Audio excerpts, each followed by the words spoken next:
오늘 우리에게 주시는 하나님 아버지의 말씀은 고린도후서 5장 6절에서 10절 말씀입니다.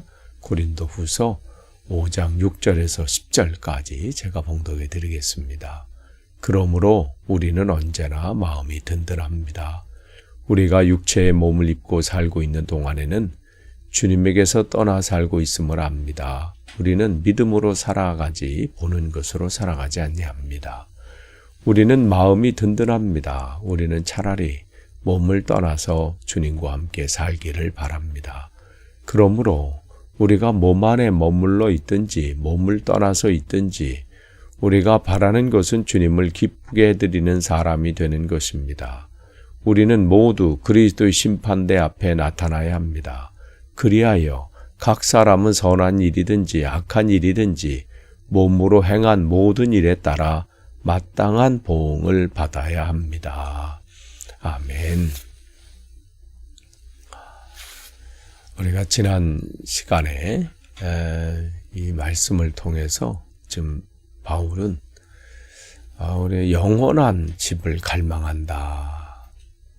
그래서 지금 우리가 사는 집은 장막 같지만 주님께서 우리를 위해서 영원한 집을 준비하셨다.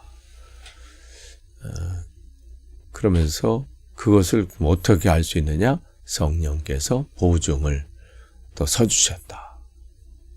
오늘 6절 말씀 보시면 바울은 언제나 마음이 든든하다 이 말로 시작을 합니다. 왜 마음이 든든할까요? 지난번에 나눈 것 때문에 말씀 때문에 그렇습니다. 우리 영원한 집이 있고 또 성령께서 또 그것을 성령으로 보증을 받았기 때문에 든든하다는 거예요.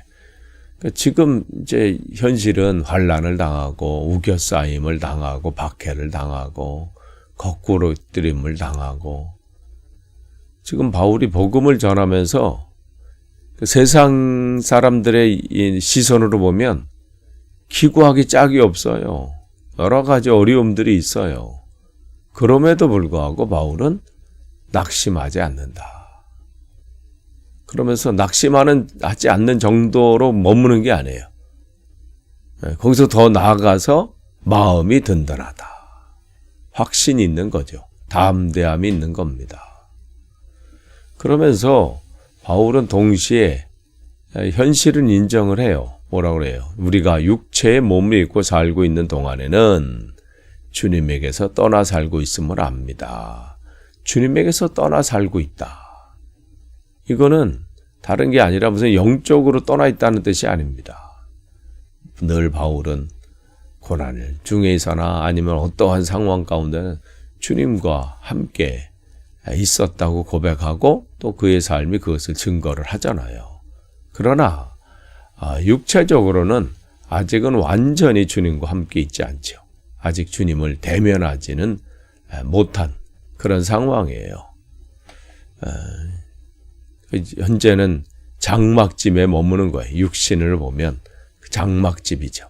연약하고 약하고 병들고 뭐 이러한 아직은 이제 주님을 대면하지 못한 그러나 이것이 이제 바울을 낙심하게 하지 않는다. 오히려 이제 든든하다 이 얘기를 해요.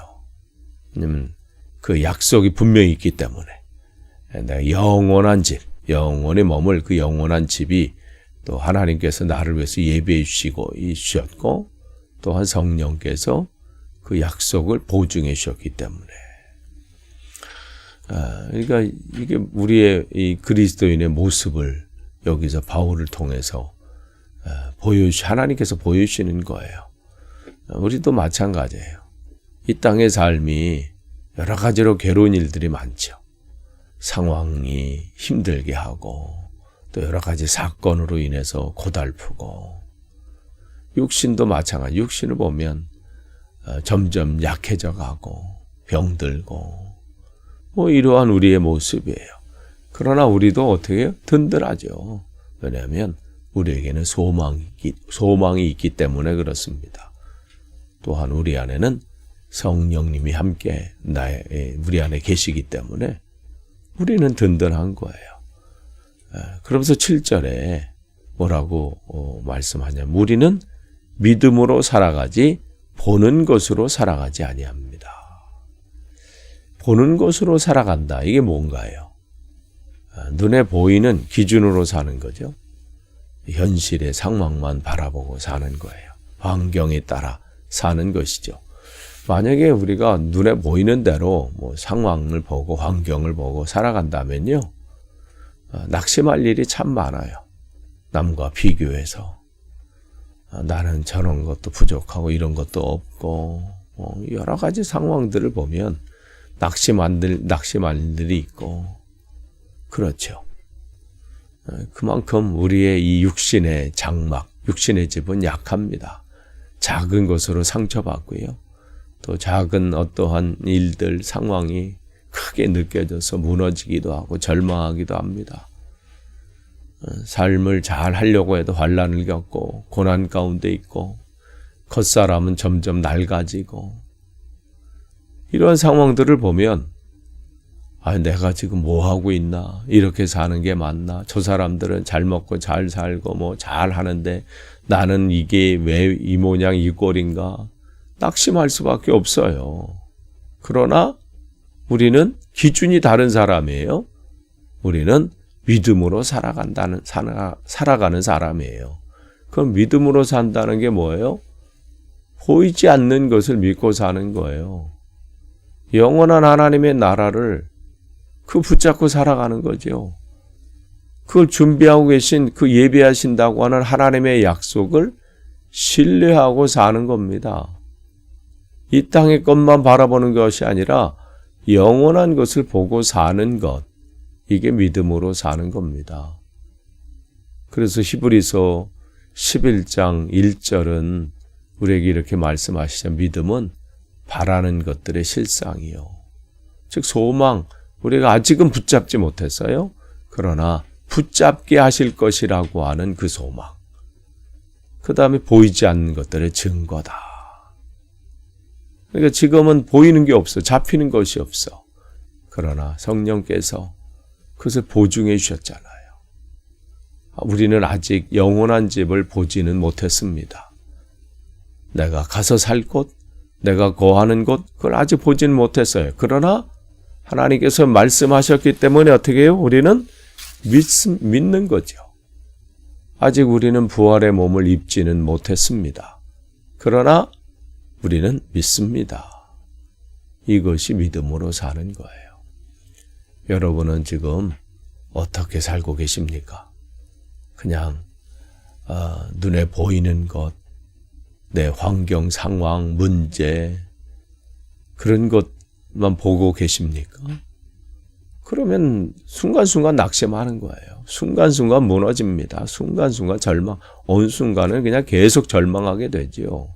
그러나 여러분이 믿음으로 사신다면 여러분은 든든할 것입니다. 8절 보세요. 바울은 다시 한번 마음이 든든하다고 말을 합니다. 그리고 바울의 소원, 자기 소원을 밝혀요. 우리는 차라리 몸을 떠나서 주님과 함께 살기를 바랍니다. 몸을 떠난다는 것은 뭐예요? 죽는 것을 의미합니다. 그럼 바울이 빨리 죽기를 바랬습니까? 난 빨리 죽어야지. 죽음을 갈망한 거 아니에요. 이걸 올바르게 잘 이해하지 않으면요. 바울이 그냥 빨리 죽기를 바랬구나. 그러면서 나도 이 고된 이 세상 힘겨운 문제는 많은데 빨리 죽었으면 그런 생각을 할 수 있어요. 그런데 바울이 원하는 것은 그냥 그 죽음 자체가 아니에요. 바울이 진짜 원하는 것은 주님과 함께 사는 것이죠. 그래서 빌립보서 1장 23절 그 감옥에 갇혀 있는 정말 고된 삶이고 고난의 정말 삶이었어요. 그래서 그는 자기가 두 사이에 끼어 있다고 얘기했거든요. 그런데 그리스도와 그러면서 함께 있고 싶은 주님과 함께 있고 싶은 그 욕망이 더 강렬하다. 바울은 주님과 함께 있기를 정말 원했습니다. 그게 정말 더 좋다 얘기를 합니다. 왜냐하면 지금은 뿌옇게 그냥 보이는 거지만 그때는 대면에서 주님을 직접 보고 또 그 시간들을 가질 걸 생각하니까 정말 기대가 되고 소망이 되고 그게 이제 지금 막 원하는 바가 되는 것이죠. 이 연약한 장막집을 벗어버리고 영원한 집을 얻기 때문에 그런 것이죠. 그러나 바울은 동시에 어떻게 했냐면 이 땅에서의 사명도 중요하게 여겼습니다. 그러니까 바울은 주님과 함께 있기를 원했지만 동시에 그래서 빌립보서 1장 24절 25절에 그러나 내가 육신으로 있는 것이 너희를 위하여 더 유익하리라. 내가 살 것과 너희 믿음의 진보와 기쁨을 위하여 너희 무리와 함께 거할 이것을 확실히 아노니. 그러니까 바울은 자기 마음은 하나님과 함께 있기를 원하는데 지금 교회를 위해서 이 땅에 남아있는 것도 필요하다. 왜냐하면 맡겨주신 사명이 아직 있기 때문에 그런 것이죠. 9절 보세요. 이게 오늘 본문의 핵심이에요. 우리가 바라는 것은 주님을 기쁘게 해드리는 사람이 되는 것입니다. 그러면서 뭐라고 그래? 우리가 몸 안에 머물러 있든지, 즉 우리가 이 땅에 살아 있든지 또 몸을 떠나서 있든지, 즉 우리가 죽어서 주님 곁에 있든지 어떠한 상태가 되든지 어떠한 상황 가운데 있든지 우리가 바라는 것은 다른 게 아니에요. 주님을 기쁘게 해드리는 사람이 되는 것입니다. 이게 그리스도인들의 삶의 목표입니다. 우리 자신을 기쁘게 하는 거 아니에요. 우리 가족을 기쁘게 하고, 부모님을 기쁘게 하고, 다른 이웃을 기쁘게 하는 게 우리의 삶이 아니고요. 주님을 기쁘시게 하는 것. 이게 우리의 삶의 목표입니다. 그렇게 추구하고 살면요. 나머지 가정의 기쁨, 이웃의 기쁨은 주님께서 책임지십니다. 그러니까 오늘 본문이 바로 이거예요. 우리가 바라는 것은 주님을 기쁘게 해드리는 사람이 되는 것입니다.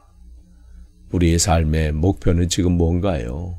여러분 누구를 이렇게 기쁘게 하려고 그렇게 애쓰는 삶을 삽니까? 여러분 자신의 기쁨을 위해서입니까?